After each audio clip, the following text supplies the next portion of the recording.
Welcome to footballgameplan.com, where football makes sense. I'm Tyler Merkovich, along with the Zardo Playbook Emery Hunt, bringing you our 2010 season preview for the Dallas Cowboys, coming off a 11-5 season. They actually finished the season very strong on their way to the playoffs before their offensive line absolutely faltering against the Vikings in the playoffs. Now Tony Romo coming into his second year, a great record as a starter. Wade Phillips off the hot seat. Running back situation, Felix Jones really came on last year, and it looks like Marion Barber tailed off. Tashard Choice he used a lot in the Wildcat formation, taking snaps from the shotgun. So what do you think about the quarterback play of Romo and the three-headed monster they have in the back? I think Romo is moving in the right direction. Romo is teetering on that elite status. He protected the football last year. So if he continues to move in that direction, protecting the football, making sound decisions, he's going to be fine. He's always an athletic player. He can move around the pocket. He's outstanding as a runner. So I like Romo's progression. If he can continue to protect the football, that's going to be tremendously better offense for the Cowboys this year. In a running back situation, I've always said that Felix Jones should be the starter. Tashard Choice has warranted some more carries, and Felix Jones looks like he should be just a closer. He wears down early in the football game, so it's best to have him in a closing role. But Choice needs to get more carries, and Felix Jones, especially, you have to get him the ball throughout the game. Felix Jones, a whole year removed from that terrible injury he suffered a couple of years ago, so maybe he looks fresh, but the odd man out might be Marion Barber. He's only about 27 years old, but it all predicates on Romo protecting the football. 399 yards per game, that was second in the NFL, 7th rushing, 6th passing. Speaking of passing, Miles Austin, a ginormous year, started off slow, and then once that Kansas City game hit, he had a spectacular game there and took the momentum on through the season.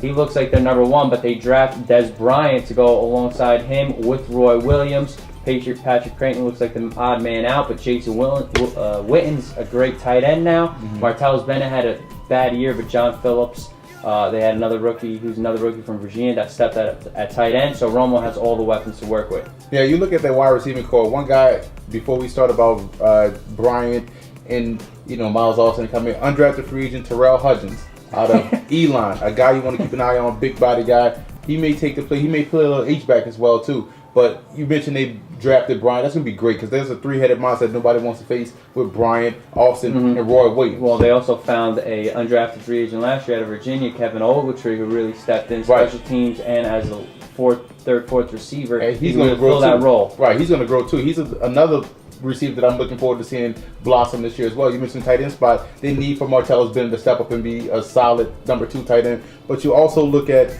Scott Sicko, another undrafted guy out of New Hampshire that was deciding whether or not he wanted to play football. He should be one to watch as well. And the offensive line, Doug Free is going to take over Flozell Adams. He was 12 years with Dallas. Really played well when he got injured. It was tough for them. Doug Freeze take over for him. Their interior offensive line is amazing with Andre Garrard at center, Kyle Kozier at one guard, and Leonard Davis really has found a home at right guard. He really was a bust as a tackle, but he's awesome as a guard. And Mark Colombo coming off injury. Who knows about the depth, but they pick up Alex Barron from St. Louis, who got a lot of time on that team, so he could be a serviceable backup if Free falls in the left tackle spot. Well, all eyes are going to be on Free. He has to step up and hold his own on left tackle spot. And they're wondering if Alex Barron can have a Leonard Davis type resurrection, right? Resurrect his career right there at left tackle. If so, they got a steal in the free agent market. But rookie Sam Young out of Notre Dame is going to be special. I really like this kid a lot. He has a lot of upside, tremendous value at what they picked him. So look what I like the O-line, but they really have to worry about the left tackle spot. Doug Free, all eyes on you, buddy.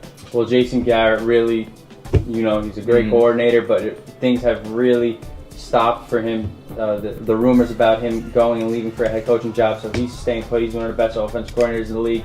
Defensive coordinator Wade Phillips had to take over the calls last year. He's calling the game, and he loves a 3-4. And the defensive line, of course, Jay Ratliff is unbelievable at nose tackle. And when it comes to their linebackers, you can't say enough about DeMarcus Ware and Anthony Spencer. So let's talk about their front seven. Igor Olshansky at one end. Spears had a good year at the other end. And Brady James always leads them in tackles. An underrated pickup was Brooking from Atlanta last year, a vocal leader. Even though he's old, he's still got mileage left. So talk about their front seven and 3-4. Well, keep an eye in the front seven. I'm going to talk about the line right quick. But keep an eye on Jason Hatcher, a guy that's going to push for a starting spot at the end. I think they're trying to keep trying to push Marcus Spears out of there. Jason Hatcher is a guy that deserves some more playing time and should be a starter for the Cowboys. And you look at the linebacker spot, Jason Williams, second-year guy coming in. Look for him to have a big year. I think he's going to do fine. You also look at picking up a solid outside linebacker from Cleveland in Leon Williams, a guy that's from the University of Miami that athletic, can run, and is looking to rebound after a subpar year. But I like their linebackers. Brady James, leader. You mentioned nobody's better than DeMarcus Ware coming off the end, right? So you get a lot of talent. Whenever Brooklyn decides to hang it up, you do have some talent back there. And they made a solid draft selection in Sean Lee.